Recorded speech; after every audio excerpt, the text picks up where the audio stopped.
Yehi ratzon ufanecha Adonai Eloheinu ve'Elohei Avoseinu Shehamitzvah shel hafrashas challah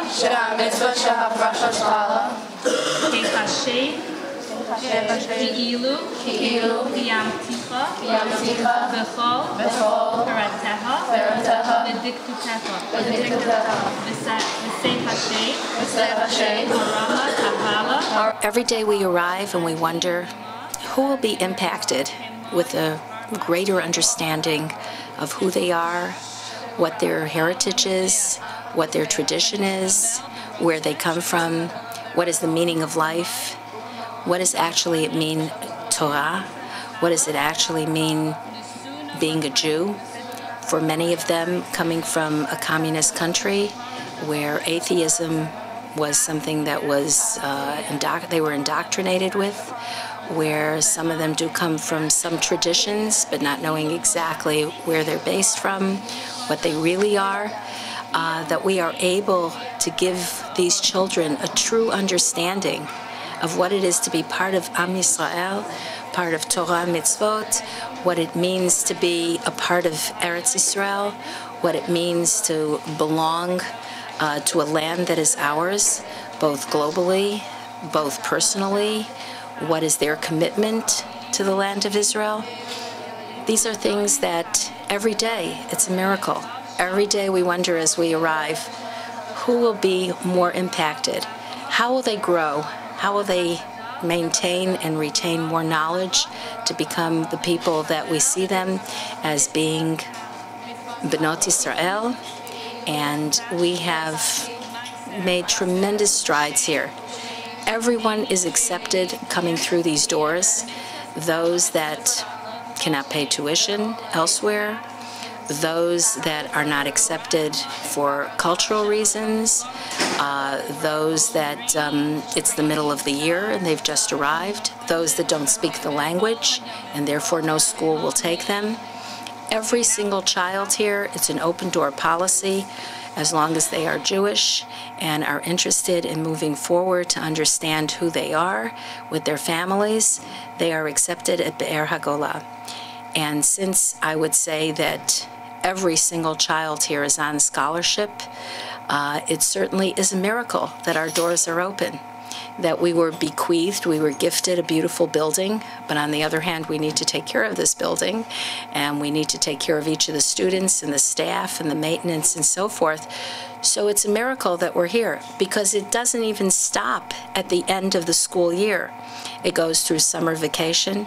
It goes through helping kids that go away for overnight camp, dressing them to make them feel that they're a part of everybody else and they fit in. Be'er Hagolah was founded approximately 30 years ago as a Mosad HaTorah, Mosad Chinuchi, to give a Jewish education, a Torah education, along with the secular education to immigrants coming to this country. In the late 70s, early 80s, tens of thousands of Russians came, and we supplied them with a Torah education. Today, there was a wave of Bukharin afterwards of immigration. Now there's many Israelim that are coming in to live in America and other immigrant countries, and we are here to give the immigrant population a Torah education along with the secular education they will need to do well here in America. Private school is very expensive. It costs us well over $10,000 a student to educate a student here. Baruch Hashem, through many benefactors, we have made this school affordable so that no Jewish student should ever have to be in public school. We, Baruch Hashem, have special programs. We take kids out of public school for free or close to nothing in order to make sure to give them that education. We have sponsors. We raise a lot of money to do this, but to make sure that no Jewish child should be in public school just because they can't afford a Torah education. It seems like you're doing a shlichut. It's one way to look at it. It's definitely a shlichut. You know, we believe that this is what HaKadosh Baruch Hu wants. We are taking care of HaKadosh Baruch Hu's children. We are making sure that HaKadosh Baruch Hu's children know that there is a HaKadosh Baruch Hu, and at any expense. How do you deal with all the issue that we call Hitbolelut? The greatest way to fight Hitbolelut is with Torah education, is with Jewish education, with Jewish pride. And if we don't educate the next generation with proper Torah, proper values, then itbolut is a big problem. Over here, we give every child a Torah education. We bring their parents involved. We have everybody involved. And therefore, Baruch Hashem, we cut the tide of intermarriage from those who go to a Jewish education over those who go to public school. Those who go to public school come home with a non-Jewish girl, a girl with a non-Jewish boy, and their parents, it's very difficult for them to stop it. This is where you sent me, they tell their parents. This is the friends you had me meet. By sending their child to a Jewish school and us making it that they can send them, they can afford to send them to a Jewish school, we are doing our share to try to curb the tide and to make sure that Jews know who they are, know the importance of marrying another Jew, and knowing Am Yisrael Chai. The hafrashat challah that we do, they're feeling that they're very connected, exciting. right? It's very exciting. Connected, exciting, vibrant, hands-on, traditional, doing something makes them just feel that this is more than the transient excitement of just texting somebody or looking at a media thing that just comes and goes, but it's real. And I think that's the miracle that Ribbono Shel Olam has put into us, that when our neshama does connect to what we had in the womb, that we were connected to Torah, they get excited. And let's watch the Hafrashat Challah that we're doing before a couple of minutes.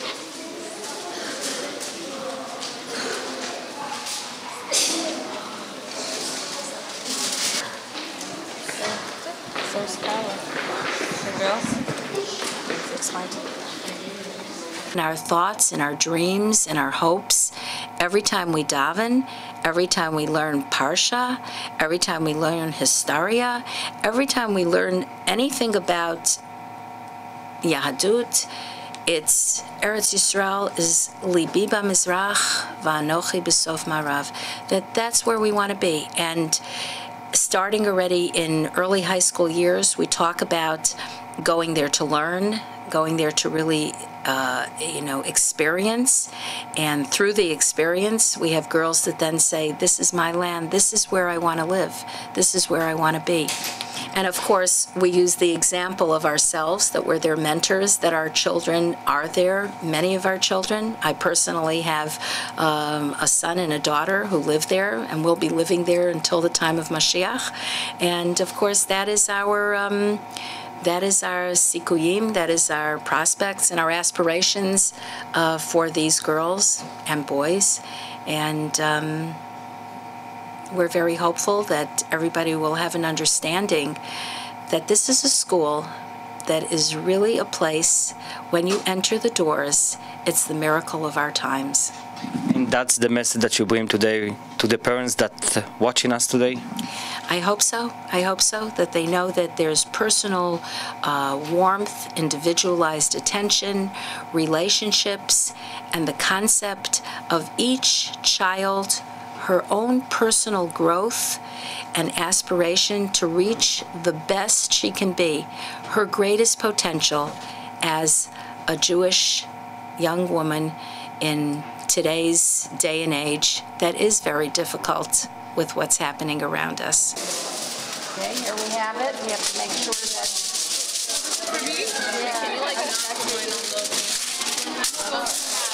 How many girls do we have?